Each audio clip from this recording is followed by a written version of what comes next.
Welcome to the deep dive. Today, we're going on a deep dive journey into the world of breast oncology and AI. We're going to be exploring a research paper. It examines how a large language model, it's called AMIE, and it examines how it's being used to support specialists in this complex field. Oh, it's really remarkable. We're talking about an AI system that can analyze this complex medical information. It can understand a patient's unique case, and it can actually suggest treatment paths. Right, and our mission today is to figure out exactly what AMIE can do, like how does it actually work, and then we'll see how it stacks up against human doctors, not just seasoned oncologists, but also trainees at different stages of their careers. Yeah, and most importantly, we'll explore what this means for the future of cancer care, especially for people who might not have easy access to big city specialists. Exactly, because not everyone lives down the street from a major cancer center. So first things first, let's talk about the problem AME is trying to solve. So the research paper we're diving into highlights a growing issue. There's a shortage of specialized doctors, especially in fields like breast oncology. And that shortage has real consequences for patients. We're talking longer wait times for appointments, potential delays in treatment. It's not an ideal situation when you're dealing with a cancer diagnosis. Definitely not ideal. And that's where AI systems like AME come into play. They have the potential to bridge this gap. Now, AME is a research-based AI, and it's designed to analyze breast cancer cases and then recommend treatment plans. But here's where it gets really interesting. AME wasn't specifically trained on breast cancer data for this research. Yeah, that's right. It's using its general medical knowledge, which is already vast, to tackle this incredibly complex and specialized field. It's almost like asking a general practitioner to suddenly become an expert in heart surgery. It's a huge leap. That is a great analogy, and it really speaks to the capabilities of these large language models. They can process and apply information from many different areas of medicine. So how did the researchers test AMIE's skills? Well, they created 50 synthetic breast cancer cases, and they were designed to represent a range of scenarios, from early-stage diagnosis to more complex treatment-resistant situations. AMIE had to analyze each case and answer some key questions.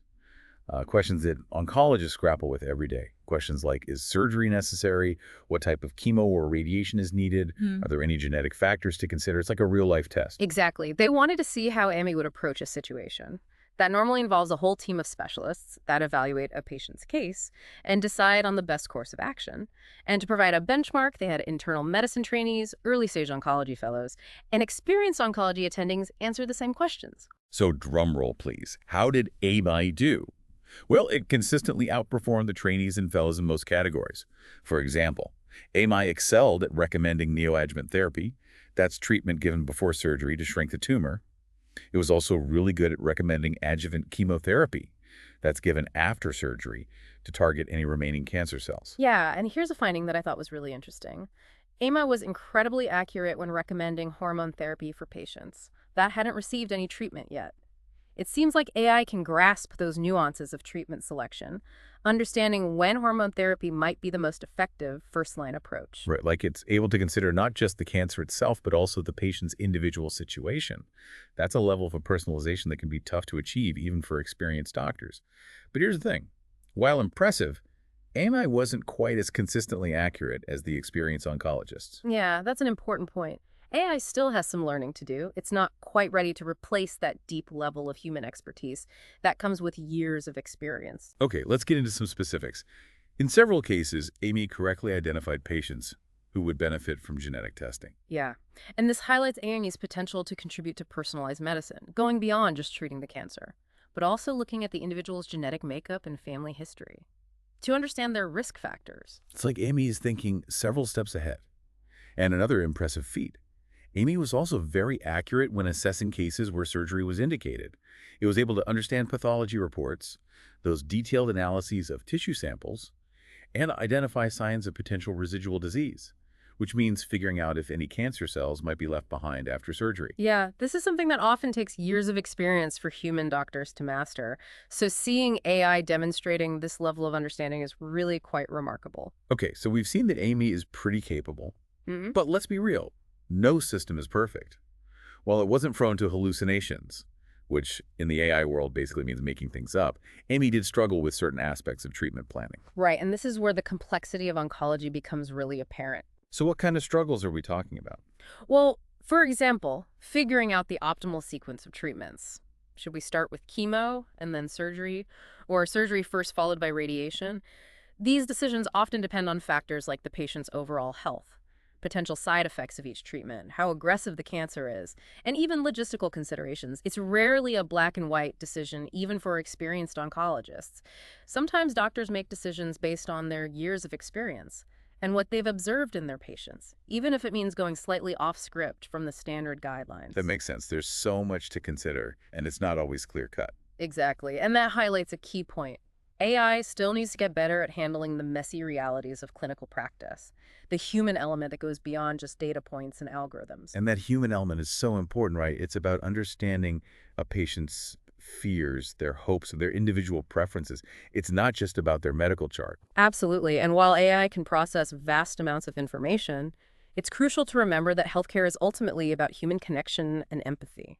It really is fascinating to think about how AMIE tackled these cases, without specific training in breast oncology. It's like that student who aces all the medical exams, Yeah. but maybe hasn't had a ton of hands-on experience yet. Yeah, that's a perfect comparison. It has all this textbook knowledge, but still needs to learn the nuances of real-world clinical practice. And the fact that the researchers compared AMI's performance to both, the experienced oncologists and trainees at different stages, that gives us a really good idea of where AI stands. Yeah, it's like seeing a snapshot of its progress, right? Yeah. And it's still early days, but the progress is pretty remarkable. Mhm. So we've talked about AMIE's strengths and some of its limitations, but what about those areas where it struggled? The study mentioned that AMI had some difficulty with treatment planning, particularly when it came to figuring out the best order for therapies. Right. That's where things get really complicated. Even for experienced oncologists, we have to think about so many factors: the patient's overall health, potential side effects of each treatment, how aggressive the cancer is, and even things like the patient's schedule and support system. It's like trying to solve a puzzle with a million pieces, Yeah. and there's no instruction manual. Exactly. And even experienced oncologists sometimes disagree on the best approach. There's a degree of individual judgment and experience that comes into play. Which makes it even harder for an AI system to learn right. Absolutely. But this is where the ongoing research and development is so important. As AI systems like AME are exposed to more real-world cases and get feedback from doctors, they become better equipped to handle those more nuanced, less clear-cut scenarios. It's like they're constantly learning and refining their algorithms, becoming more sophisticated and adaptable. Right. And the goal isn't to replace doctors, but to give them a tool that can support their decision-making and ultimately lead to better care for their patients. Okay, speaking of patient care, one area where AME really stood out in the study was in supportive care. It was consistently good at recommending counseling and support groups. Yeah, and that's such a crucial aspect of oncology care. A cancer diagnosis is a life-changing event, and it can be incredibly overwhelming both emotionally and practically. Patients need support that goes beyond just the medical treatment. Yeah, absolutely. They need help navigating the emotional roller coaster, dealing with side effects, and making really tough decisions. And AMIE showed that it's capable of understanding these needs. It was able to suggest resources that can help patients cope, find information, connect with others who understand what they're going through, and just feel more empowered throughout their journey. It's like having a compassionate digital companion who's there to offer guidance and support. I like that way of putting it. It speaks to the potential of AI to not only analyze data, but to actually provide personalized care recommendations. Now, the study did mention that AME could do more to recommend other types of supportive care services, like nutritional counseling, physical therapy, and palliative care. Right, and that's to be expected. AI systems are always learning and evolving. As researchers continue to refine AA and expose it to a wider range of data, we can expect its recommendations to become even more comprehensive. It's like AIE is constantly expanding its knowledge base. Exactly. And it's exciting to think about how AI will continue to shape the future of oncology care, making it even more personalized and holistic. Okay, let's zoom in on a specific example from this study. That really highlights the potential of AI to assist oncologists.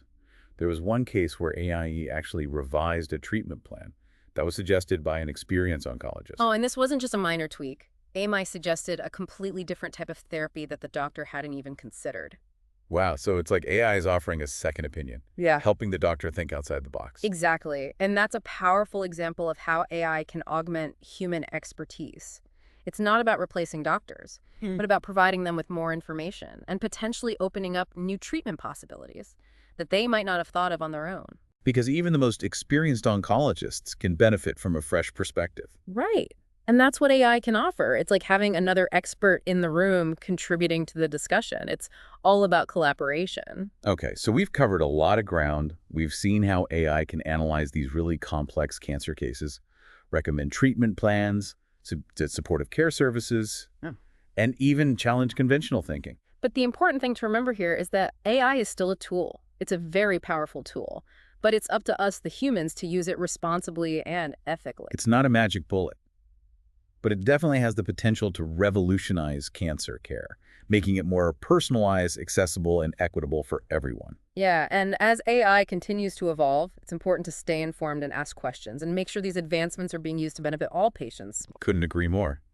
That wraps up part 2 of our deep dive into breast oncology and AI. We'll be back for part 3, where we'll delve a bit deeper into the real-world implications of this technology and what it might mean for the future of healthcare. Stay tuned. Welcome back to the deep dive. So as we wrap up, you know our exploration of AI in breast oncology. Let's think about the practical side of things. Where could this technology make a difference in the lives of patients? Well, one area that comes to mind is early detection. Imagine an AI system that can analyze mammograms or other imaging studies, and it can spot those tiny details that might be missed by the human eye. That's incredible. So we're talking about catching cancer at its earliest stages, Yeah. when treatment is often most effective. Exactly. And early detection can also potentially reduce the need for invasive procedures, like biopsies, which can be stressful and sometimes have complications. Right, so AI could help alleviate some of that anxiety and uncertainty that comes with those early screenings. That's huge. Absolutely. And another area where AI could have a major impact is in personalizing treatment plans. By looking at a patient's unique genetic profile, their medical history, even their lifestyle factors, AI systems could help oncologists tailor treatment to each individual. It's like creating a custom-made treatment plan that's designed just for you, maximizing the chances of success and minimizing side effects. Right. It's about finding the right treatment for the right patient at the right time. And AI could also play a role in identifying patients who are more likely to benefit from certain therapies, so ensuring that they're getting the most effective treatment possible. It's about using data to make smarter decisions. Exactly. And this kind of data analysis could even extend to the development of new cancer drugs and therapies. AI systems could help identify promising new targets for drug development by analyzing vast amounts of data, potentially leading to breakthroughs in treatment. So we're not just talking about improving existing treatments, but potentially developing entirely new ones. That's amazing. It is. And AI could also contribute to the design of clinical trials, helping researchers conduct those trials more efficiently, and potentially accelerating the pace of scientific discovery. So it sounds like AI has the potential to touch just about every aspect of breast cancer care, from prevention and early detection to treatment and drug development.